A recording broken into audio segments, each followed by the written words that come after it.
ধর্মনগরের rail gate সংলগ্ন এলাকায় অবস্থিত Indian oil AOD Indian oil corporation limited অনির্দিষ্টকালের জন্য বন্ধ করল অয়েল ট্যাঙ্কার মজদুর সংঘের কার্যকর্তাগণ।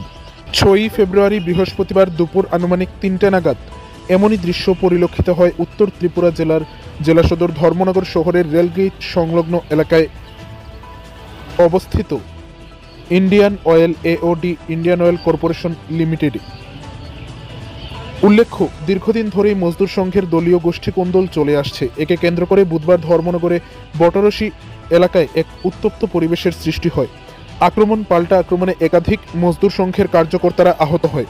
একে কেন্দ্র করে বৃহস্পতিবার অনির্দিষ্টকালের জন্য তেলের ডিপো বন্ধ করে মজদুর সংঘের কার্যকর্তাগণ। দ্রুত এই সমস্যার সমাধান না হলে আগামী দিনে ধর্মনগর শহর সহ রাজ্যে তেল সংকট দেখা দিতে পারে বলেও ধারণা করা হচ্ছে।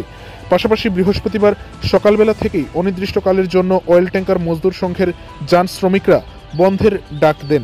একে কেন্দ্র করে কৃষ্ণপুর ট্রাই জাংশন এলাকায় সকালবেলা থেকেই যান শ্রমিকদের কর্মবিরতি পরিলক্ষিত হয়। উক্ত এলাকা পরিদর্শনে যান মহকুমা পুলিশ আধিকারিক বি জরিন পুইয়া, ধর্মনগর থানার অফিসার ইনচার্জ সহ অন্যান্য পুলিশ আধিকারিকগণ।